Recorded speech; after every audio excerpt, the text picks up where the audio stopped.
to... Because we assume things, because we might see... So the Quran made the following prediction. In chapter number 30 of the Quran, the first 5-6 verses, it made the prediction that the Roman Empire would defeat the Persian Empire 3 to 9 years at the time of that revolution. So it will be from 3 to 9 years, and it will be in a nearby land, and that the Muslims would rejoice.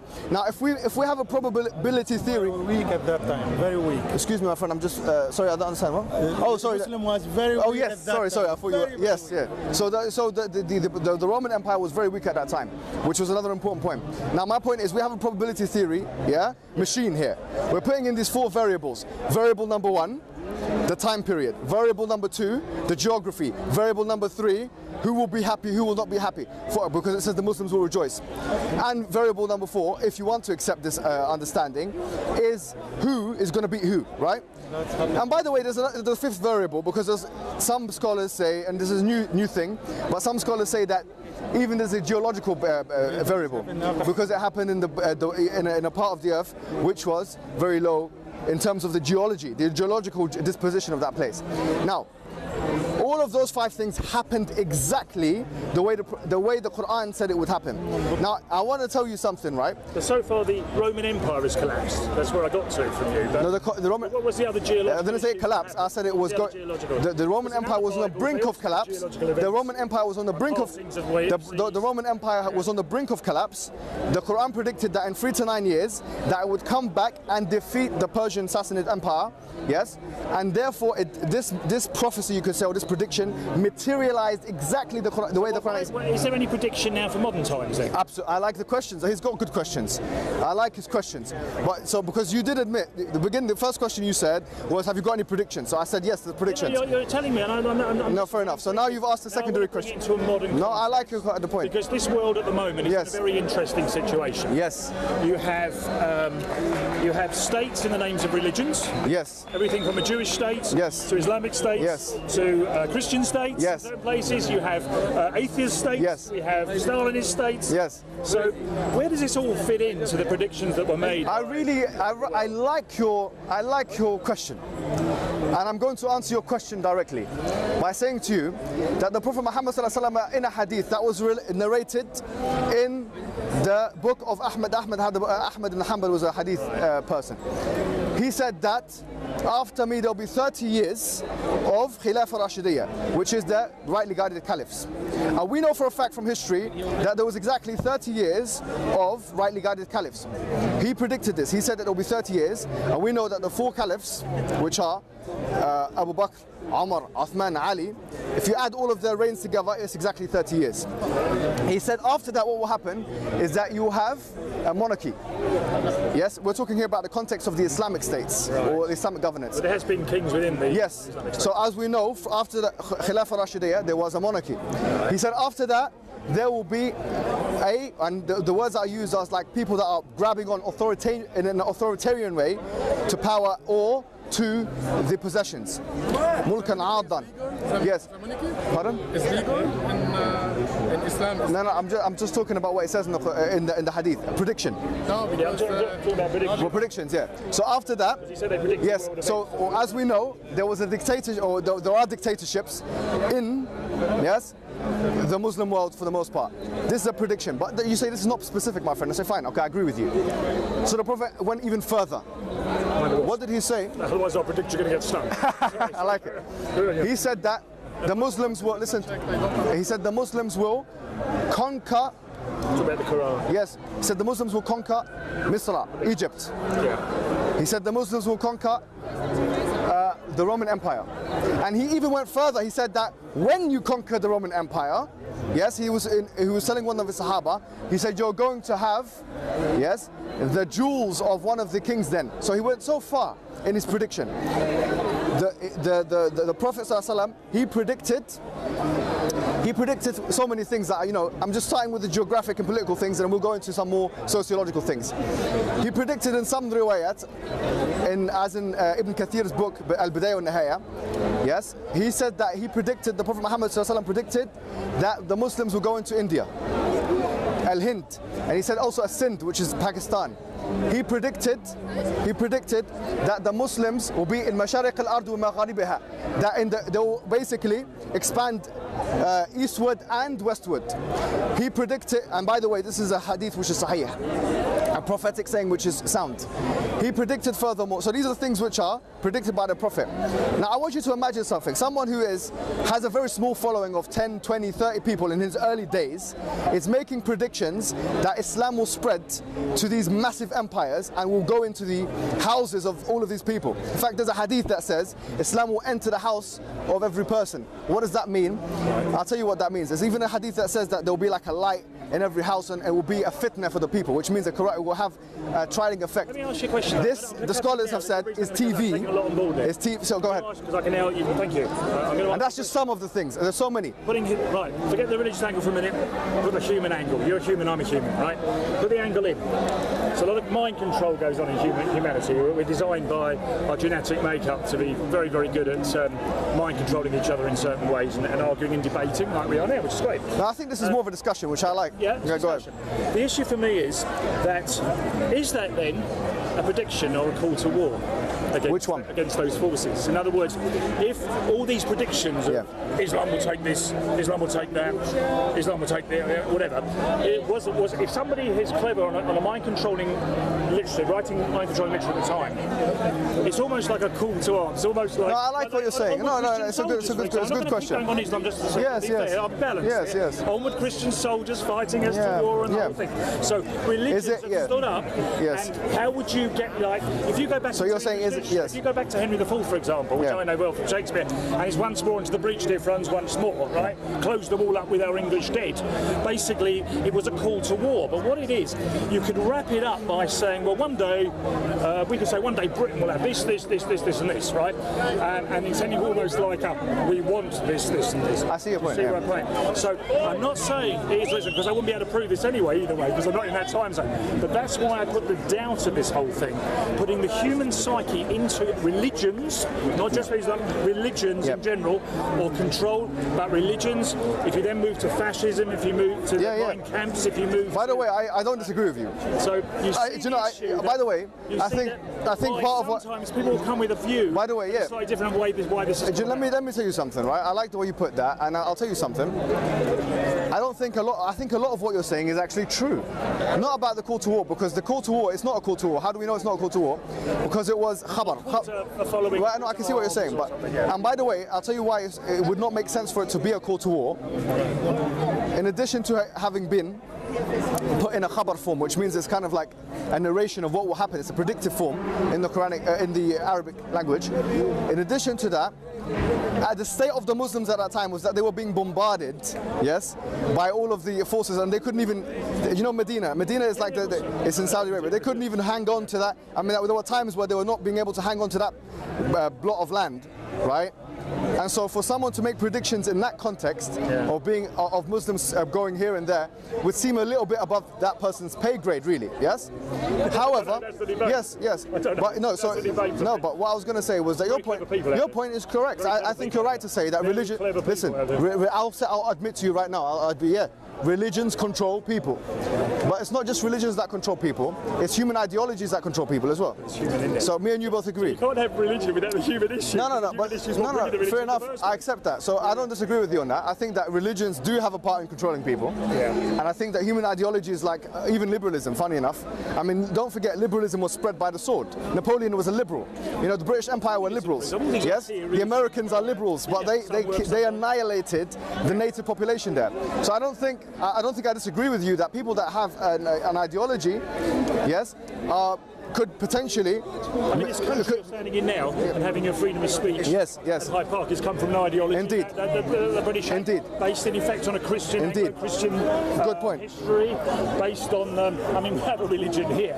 It's based on a king. I like that. Quite a nasty. I like that. Basically, wasn't but the point, so you should look at this whole thing. But yes, so I've just given you one set of predictions. But I'm going to give you another set, because these are all sets of predictions which relate to the you could say there's another landscape which is sociological landscape, which the Prophet predicted certain things. He said there will come a time.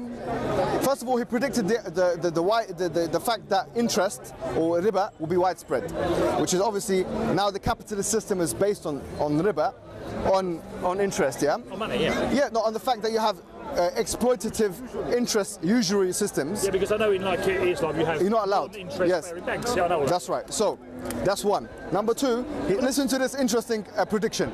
The Prophet predicted there will come a time where sexual fornication outside of the precincts of marriage will be so widespread that new diseases, he said, لم تكن موجودة من قبل. He said diseases which were not there before will come and inflict that. That could have been seen. Anyways, so that is exactly. No, but this is something which is a prediction of the future, right? I'm trying to work out where he got it. Right, that's a good question. Where did he get this from? So the fact that diseases, sexually transmitted diseases, new sexual transmitted diseases, this is something which is predicted by the Prophet Muhammad.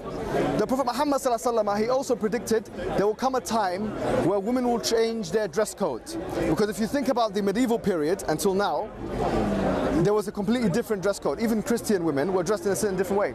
He called women as going to be dressed ariyat kasiyat, meaning they'll be dressed fully, but actually it will be seeming like they are naked, meaning either they wear transparent clothing or they wear very tight clothing. And this, of course, is what we see, isn't it? If we just walk around the park. I mean, if I may say so, they did wear quite tight clothing in the Greek empires and things like that. All I'm trying to say is because we've got a period this, haven't we? Yes. We're not period in 2016, we've got a period back in 600, 500, whatever it was. And I suppose at that point, if you look at the history of the empires that they had at that point as well, and what they were seeing, there were a lot of fornications going on. If you think about the Roman Empire, the Roman orgies and goodness knows what went on, yes, they were the best. If you want to have a party in those days, go to the Romans, they were great at it, okay? But you know what I'm trying to say? What we're talking about is dress code, though. We're talking about dress code. The dress code is there for a reason. The dress code is almost a controlling issue on the woman to ensure the woman doesn't become that one with the short skirt and whatever. Yeah, that could be I understand. Listen. Let me tell you something, right? Are they man-made? This is my point. Look, as I said to you before, that's how I see it. It's fine. You can see it that way. But the thing is, when a prediction materializes, we have to call a spade a spade. This thing the Prophet said, this thing happened. You see what I mean? Right? No. Yeah, look. So, and you have to understand something. When someone makes a prediction, if I'm going to stand here and make 1,000 predictions of the future, 1,000, or let's say 500, or 100 even, I'll make 100 predictions of the future, yes? Or I'll make predictions that certain things are definitely going to happen. So what's the prediction for now? So, well, I mean, 2016. What did the Prophet Muhammad predict for now? Well, interestingly enough, there are certain things that. My lifespan. That's all. No. Interestingly enough, there are certain things that are mentioned in Hadith which relate to our context today. So let me give you a couple of examples. Once again, going to the book of Ahmad, the Hadith book of Ahmad, he says that basically the nations, it has almost come time that the nations, the non-Muslim nations, will divide the Muslim nations and they will split the food, the Muslim nations as if it's food on a dinner table. And we know for a fact that at the time in the early 1900s with George Picot and Mark Sykes, that there was this exact reality, that there was the literal splitting of the Muslim empire, the then Ottoman Empire, which then the colonial powers came to take control of. So even today's context could be related. The Prophet ﷺ, he also said that the Turks and the Arabs will fight, and this is related by Ibn Kathir in his book Al-Bidayah wal-Nihaya, that the Turks and the Arabs will fight, which did happen in the early 1900s when the Ottoman Empire was reaching its end. The Arabs fought basically the Turkish people. So once again, this is what you've done, if I can say. Yeah, the Arabs have had it. You've given it in a context, and I thank you for this because it's quite very interesting. And I can understand where you stand, and maybe you'll see where I stand because of maybe our different routes. Yeah. No, I'm happy with it. So we've gone down different routes to get to where we're standing together now, right? So therefore, my route's going to be different to the upbringing maybe. No, fair enough. How you've learned. Yeah. Why we are the sum of how we are, right? So I try to have a wide view. That's why I try to find out these things. I've travelled a lot. I've been to Muslim countries. I understand many I've been to Sunnis and Shiite countries and all sorts of. You've been to Iran? I haven't been to Iran, but I have been to the Maldives. I've been to the. Which one is Shia that you've been to? Just out of interest. I've been to Saudi Arabia. That's not Shia. No, I've been to the Maldives. Right? That's Sunni as well. That's right? Sunni. Yeah. Okay. And I've been to Jordan. Sunni. And I've been to Egypt. No Shia countries there. Right. Okay. But anyways, but you see there's a conflict between the religion. Yes, that's right. The Jews have the Reform, the Liberal, the Orthodox. And interestingly enough, that conflict is mentioned in a hadith as a prediction. Yeah. But do you see what I'm saying? So you're talking from a Shia. No, I'm happy you mentioned that because now we go back to our to Christianity. You'd not be having an argument whether we're Catholics or Protestants. No, I'm happy that you mentioned that because actually I'm trying to think if I have. That's mentioned in a hadith. No, Sunnis. That's Sunni as well, isn't it? And by the way, I'm happy that you mentioned Turkey because one of the hadiths, one of the predictions, once again. I've been to Iraq. Let me tell you something. One of the predictions is that the Muslims will, and the actual word that's used is Constantine. Constantine is modern day Istanbul. Obviously, at that time, it wasn't part of the Constantinople, right? At that time, it wasn't part of the Muslim empire, but the Prophet predicted that the Muslims will overtake this place, but they will do so in a way which is non-violent. They will go to the doors of that place and they will be screaming Allahu Akbar or shouting Allahu Akbar and going into the place. Sorry, I went off my own track. The point is, look how many predictions. If we put this into a tally, I mean, let's use probability theory here. One issue, and the issue is, I understand that, but we still live in a world, okay, where there are Christian interests, Jewish interests, Muslim interests, and we haven't taken into account the whole of China and Asia that believes in Hinduism, Sikhism, Buddhism, Zoroastrianism. You've got, I mean, I went to Lantau Island a few years ago near Hong Kong. So what's the biggest Buddha in the world? Yes, and they actually pray to this blooming thing. Yeah. It's great, right? I've been to Mauritius, which has, the goddess Shiva and all these Hindu religions. So what I'm saying is that we seem to be limiting these predictions within the context, you understand, of an Islamic issue. I want to know on a global issue how Islam is suddenly going to take over China, and have you predicted that they're going to take over the Japanese continent? That has a completely. There's no prediction of that. Why? Because that's part of the world. There is a Stalinist state just to the north of Korea, for example. Yes. But I mean, it hasn't happened though. Doesn't seem to be the end of that. Yeah, no. So if exactly. It really is, as you say, a prediction that Islam will spread around and do all these.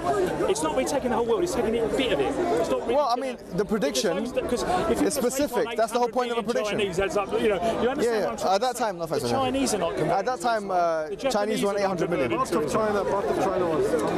The Ottoman Empire. That's right. But you understand what I'm saying? But as a percentage of them, they're still very much. But the point I'm making to you is away from the politics.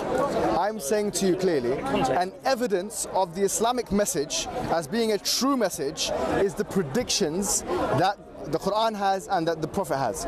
And that what I'm saying is if you put them all together, I've mentioned probably about 30 to you right now, but I can mention more. Have you read like Nostradamus? Yes, I'm happy that you mentioned Nostradamus. Very good. So the question is, did Nostradamus get everything right? Well, he got some of that right, and he got some of it wrong. Jesus right? But he got some of it very wrong. The point is, when the Quran, this is the thing, this is the point I want you to remember. When the Quran makes a claim, now if I'm making a claim, it's very dangerous for someone to make a risky claim like this. I want you to remember, when the Quran or the Prophet makes a claim about a future event, that especially if the Quran or the Sunnah is telling us that it's going to happen within a certain time in a certain place, if it doesn't materialize, do you know how much that puts into jeopardy the Quranic and Islamic message?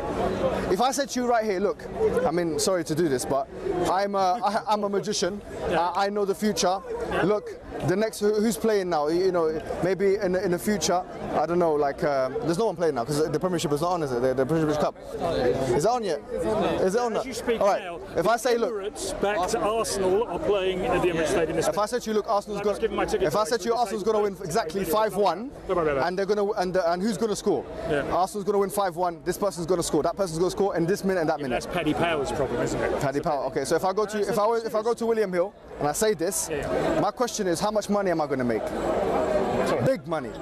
If I'm going into that depth of a prediction, because the odds are so unbelievably against me. Now imagine if I say this and it goes wrong. I want you just to imagine for a second. If I say, look, you know what's going to happen? Arsenal's going to win 5-1, yeah, and this person's going to score, and that person's going to score, and it's going to be an own goal there, whatever, yeah, and this is going to happen. And if it doesn't come to materialize in the way that I've said, My question is, how much would that put into jeopardy my authority? Completely, that's it. I'm finished. The thing is, no longer can you say that, you know. Aspects of predictions that you've mentioned, and I'll still go back on the point though, that the world is full of people making predictions, okay? And some they'll say, yeah, look, we said this was going to happen. I mean, there's people within the New World Order now who have been doing amazing scams on people. They're taking money on the back of there's going to be a New World Order, or they're going to suddenly fund humanity now from all this gold that apparently is in things we can never see where the gold is. It's all like, and all these things are made, and they make predictions, and how they do it, and how the human beings work is when something happens, they backtrack on it and go, look, we said this would happen, and they throw something in that they may have said which was completely off kilter, if you know what I mean. Yes, but yes. It looks as if it was them that predicted it. Right. So again, whether you like my cynicism or not, you have to understand that because I live in a world of that is what I've seen in 55 years of life. Yes. And I wasn't around. I thought 55? No. Thank you very much. I thought you were going to say 71. No. It's probably well back street, actually. But what I'm trying to say, 55 years old, okay? Yeah. Now I know. No, you look it. I don't mind. I'm going to give my age. Right? I'm 55 years old. Next time I'll bring my passport, I'll show you a breeder. Oh my God. 55 years old, okay? So what I'm saying, in my 55 years of life experience, this is really what I've got to go on, let's be honest. I'm listening to, I've been schooled in religion, I listen to religion, I listen to debate, I travel the world, I see all this. Yes. People do. They do this. I accept you. You're right. I can't really detach this. No, you're right. From anything else that skepticism, I think, you know, there's a place for skepticism. What I'm saying to you, listen, it's not clever. Listen to me. Look, listen to me. Man-made. What I'm saying to you, when it comes to the Quranic miracles, I've mentioned like I don't know how many Sunnah miracles, but let's stick with just the Quranic miracles for now. Right. The one that I've mentioned to you about the Romans, there's another one I'll mention to you. I haven't mentioned to you before. Right. I'll mention to you right now. The Muslims were at war with the non-Muslims, the pagan Arabs. The Quran, in no more than 2 different or 3 different places in the Quran, it tells the Muslims that they will reign victorious over those pagan Arabs who are oppressing them, etc. Yeah, and that they will overtake that part of the land which they were originally expelled from, which was Mecca, right? So, for example, in chapter number 48 of the Quran, it says how. It tells you how they're going to do it. They're going to come in. It says محلقين رؤوسهم ومقصرين لا يخافون. It says that they're going to go in, shaving their head, and some of them will be trimming their head, and they're going to have no fear because that's what they do before Hajj. Meaning they're going to go do Hajj. Go to Hajj. Yeah. So the point really is, imagine if that was wrong. Imagine if Mecca was never overtaken by the Muslims and it was never reclaimed by the Muslims. That would have humiliated the Islamic message. It would have completely put to jeopardy. Do you understand the point? You know, I get where you're going. I get where you are, okay? Yes. I'm being respectful because I'm getting where you are and I'm getting why you're saying what you are.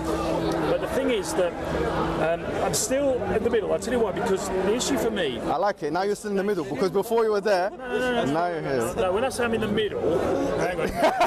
See, do you remember I told you about mind control? No, it's not mind control. Right, no. Because I know what I'm saying is... Don't be scared of it. I know you're feeling hypnotised, but... conversation, not from a point of arrogance and dogma, but I come into conversation to see the sides. No, I like the way you spoken to me. Unfortunately for you, I haven't moved to this side of it because the reason not yet. I understand.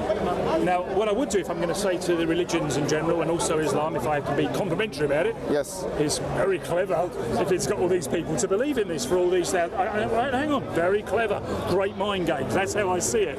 Very clever, literary. You know, somewhere in there it was written by scribes, wasn't it? Somebody had to write that so you can go and buy it down Oxford Street and get a free copy or whatever. Somebody had to visit. I think they've given free copies over there, by the way, if you want. Now, the bit I'm going to miss, which I know is the elephant, she used to call it an elephant, but the elephant in the room is I get in every religion that there's a Bible, even in Sikhism, who a few weeks ago, I understand they have the gurus and all that. And then I go, well, where did they get it from? And they always say they got it from this higher entity. For me, and I think this is where we're going to disagree, and I don't think we'll be able to solve it today, is I don't get the higher entity spoke to this individual. I just think it's the words of those individuals. Okay, but what I'm saying to you, that's what you believe. So it starts with humanity, is then propagated, but in modern times, like Mein Kampf, like Karl Marx or whatever, great orators, great books, followed by millions around the world, changed countries, changed regimes. Yes. There are people today, and you are still talking about Islam today because it was very well promoted and propagated. That's right. That I'm not denying. What I'm By the way, saying that's an interesting point because, you know, I haven't got the bit above it, the God bit talking to that. listen to me. For me, because I just see humans write, create. I want to say to you, because I think this is where we're obviously going to have to part ways. Stories all the time. What I'm saying to you is, no, look, is we have to put our subjective biases to the side. Well, it's not subjective bias, no, hold on. We're all subjective, right? I'm very clear We all have our biases. Yeah. I have my own sociological bias. I have my own psychological biases. You have your own psychological and sociological biases. The things that put biases away are certain facts. And one of the things that you can do to create, to unite upon people that have bias is we look at the facts. We look at the numbers. We look at the probabilities. So you have a bias, I have a bias. I'm basing probability on my experience of how I see the world. No, now. but look, I'm speaking to you from strictly kind of like a mathematical perspective now. You have your own sociological bias, I have my own sociological bias.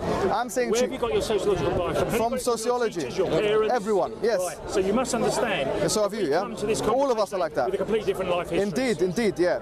That's the point. So in order to I was in an African village now, I'd be having a indeed, I like it. I like that. Right. And had Hitler won, we would be having a completely different discussion. Isn't that right? Bloody good in German. No, that's what I'm saying. Yeah. Right. So the point is. Most of the royal family were German. Anyway, but don't worry about that. That's a good point. I mean, the point really is, putting sociological biases to the side.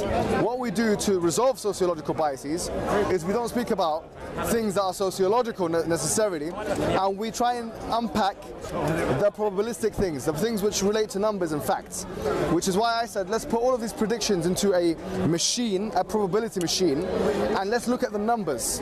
Now we can actually do that from a mathematical perspective. If I said to you right now, I predict that Arsenal will win 5-1, which is a team obviously, you know, Arsenal, football team, they win 5-1. Yes. If I say that, I go to the betting shop, they will look at the numbers and exactly, and they will give me the odds of that. Now I'm saying, why don't we apply the same logic when it comes to all of these probabilities, or all of these predictions rather, that the Prophet has predicted? If we do that, about this is very, very key to me now. Yes. We may not have time for this because I understand you always about things, and I also want to say, but I'm going to let's finish with this. This is the issue about the hard thing, because I see a world, nature, I see trees, we see skies. I've been up in many planes in my life. I'm sure you have probably, and we've seen the miracles of all that, right? When religious people talk, or based on religion or ideology or whatever, where the logic suddenly goes away from the humanity is when they talk about things like the higher deity, heaven and hell, all this. The heaven and hell descriptions are almost human descriptions of what would happen of going from a Mauritius pleasure beach to putting into a furnace, right? You know, and they are pretty much human concepts. I mean, the Prophet Muhammad said, just in relation to that. If I'm a naughty boy, hang on a second, if I'm a naughty boy, I'm going to go to hell. So that's a good way of putting it. Is the hell a medieval torture chamber? Because this is almost how that's No, it's a good question. The issue is that a question you want me to answer? Or? If you look at probability, go to any cemetery in the world now and open the coffins and see what's in there. Yes. You'll see probably bones. Yeah. Hopefully it's been down long enough before you get the rotting bit, but the rotting will happen and there's bones, right? We physically can see that as what happens. Yes. When someone dies, they appear to go into a total non-cognitive response with us. So the minute I die, this conversation ends and I don't even know I'm here anymore, right? So that's where we have the difference, because suddenly a religious person to tell the good news story is, don't worry, when you die in, it's great news, because you're going into a waiting room where some supreme being I've never met in my life is going to sit on a throne. Hang on, this is how it's told to me, and we'll decide whether I can go into the good door or the bad door. Okay, I'm being flippant, but there's a way on it, there's a reason. What we see physically in the existence of the world is not that at all. What we see is a rotting body, which either has to be burnt quickly. Yes. In foreign countries. No, not in our religion. In hot countries. Yeah, I know you're very in Islam, but that we burn a lot, and we also have to bury quick. You're very quick. They're very quick in Judaism, very quick. Understand that. Bury in Islam. Why? Because of the country's culture they eat. Now, why? Because our body's going to rot. Yep. So I know you're going to tell me about the physical goes and the spiritual, whatever. In my context, we don't see that spiritual bit. as humans, what we see is the physical death. So do you want me to there's no more address discussion that? going on in a human form between you and I. Yes, of course because the cognitive response has gone. Now, before you were born, the day before you were born, did you have any recollection of this world? Yes. Probably not. Oh, yeah. So if you didn't have any recollection of the world before, it was also logic in my theory that you go back to the state you were in when you die. Can I just respond to what you said? Because it's the most logical thing. All right, so just to conclude, I think this is an interesting debate and a discussion really, and we've unpacked lots of things. So let's talk about the first thing you said. You said that the fact that, I mean, you said the descriptions of heaven and hell are very much human descriptions. And sometimes. Yeah, all right. So I will say to you in response to this that the Prophet Muhammad said in a hadith which is Sahih, I think it's Sahih Muslim. He said that Jannah, which is heaven, is something which is لا يخطر على قلب بشر. Yeah, it's something which is not. No human heart has been exposed to. In other words, something which you cannot imagine. So and why do they say that it's within certain contexts? They're talking about let me just wines, right. No, virgins, so although yes, so what it is that is these are descriptions, these are imageries that are created, so that human beings can be free in their own imagination to imagine the eternal grace or the eternal garden, right? Or the eternal disgrace or the eternal doom. Right. But what we as Muslims would maintain is that these descriptions are not in fact the reality, the actual reality of it. The actual reality can only be comprehended when the human physical self is actually put into that new dimension, to that new metaphysical dimension. Now your point of what about those individuals that are in the grave, all we see physically is bones and writing. This is exactly what's mentioned in the Quran. Is it, by the way, this is well, it would be because that's what they were seeing at the time themselves. No, what I mean is that this skeptical remark that you make is the same skeptical remark that was made so many times ago. That when we are bones and when we are bones and and dust, will God raise us alive again? And the Quran has a response. Do you want to hear the Quranic response? Yeah. The Quranic response is as follows.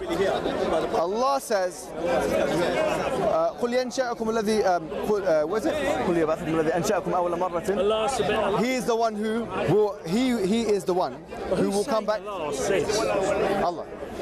Allah says, or somebody writes that. No, Allah is speaking it to the Prophet Muhammad through the angel Gabriel, who's speaking it out, and then they're writing it down. It's the angel Gabriel? No. The companions of the Prophet wrote it down. Right, okay. So, you understand what my issue is where this is coming from. Is it coming from human beings deciding this is what he's going to write to control issues? Look, if I said to you, what I'm saying is don't worry about dying tomorrow, yes, you're going to the most amazing place. You won't fear death. Look, I know that. Look, if you die tomorrow, everything you've enjoyed is going to end. Let me tell you something, right? What you've repeated throughout this discussion is that it's human control. Well, that is what I would say that is a claim, is an assertion. We are human. Okay. No, but we have to understand is that in order for assertions to have weight, they must have evidences. So what would be is to actually come forward with evidences that this Prophet Muhammad must have actually had human inspiration and not divine inspiration. But what you've said is you've made the assertion, you've given the point, but you've not given any evidences. But the evidence I'm giving to you is here now. Yes, go on. Where is the Supreme Being? That's not evidence. So what you're saying is You can't call that Supreme Being now, can you, in front of me? No, what I'm saying is... Why can't you? Because you believe in it. So why doesn't it come to you to shut me up? No, seriously. Ya Allah. No, seriously. If it's looking at Ian going, shut up, Ian, right? Why isn't it coming and telling me off? The reason is, in my theory, it's not there. This is exactly what I've never seen it. We believe that the followers of Moses were asked the same thing. They said, "Arina Allah jahratan." Let us see Allah plainly. Then, so how do you see Allah? No, we don't. We say that this the whole point of the earth that we live in is it's a test. How do you see Allah? It's a test. You're the believer. I'm not. How do you see Allah? How do I see him physically? I don't see him physically. So what do you see? What do you see Allah is? Because obviously you believe in him. I logically deduct that God exists through logic. Logic. Yes. And by the way, by the fact your principle that you've based your argument on is the lack of evidences prove to me that God doesn't exist. What I'm saying to you is lack of evidences are not an evidence. So for you, your standard of truth, a man-made story trying to give an answer to a story. So according to you, in human context, no, but what I'm saying is also not a way. No, but what I'm saying is, maybe as an atheist, you're saying that I haven't got any I don't have any evidences. It's not atheism. It's because I can't be an atheist. There's nobody in the world who can be an atheist because you haven't experienced whether there is or isn't. So we have to be agnostic anyway. All right. The issue for me is you could throw a label at someone. I can call you a fanatical Muslim. You could call me an atheist. But it's just a term. It doesn't mean anything. Yes. Do you know what you are to me, a human being? I like that. You're no different to me. You're a human being. Okay. It's just your schooling, your background is totally different. Okay. So what's your concern? What is your concern? No, I'll tell you what my concern is. Yes, please. If I had been born not into a westernised London in 1960, which you now know because I came with my age, right? In 1960, into a westernised London with a westernised secular family, with a westernised upbringing, a public school education. So I was told all about body and blood of Christ and didn't believe in any of it, right? Okay, but anyway, they gave me all that, right? For me, okay, I have those views, okay, but I've also travelled and I've questioned the world. You have come from another story, I don't know what it is, but you've come from probably another history. You've come from a different history, you have his, we all have. So we're the sum of our parts. If, however, I am shocked, if I've been born into a very orthodox Jewish family, for example, I'd be having a totally different conversation. Yeah, maybe. And that is why I'm saying it's human interaction. Let me tell you something, right? Let's put it this way. I know you need to leave, so I'm going to give you one last quote. See, I'm going to give you one last quote, which I think I want you to really think about. We are all biased. We are all sociologically biased. The reason why we're biased. Listen. Because humanity, you're biased. Yes. Because you're biased. That's a we. Exactly Yes. I'm talking to you. Yes. Because we're both. I'm biased. Yes. I'm telling you. But the reason, right? You just got my point. Yes. The reason we're biased sociology is humanity has made us biased. Now listen. There is such a thing. It's a human issue. Bias does not necessitate falsehood. Okay. There's no. I can create something. What I'm saying. Real. Right.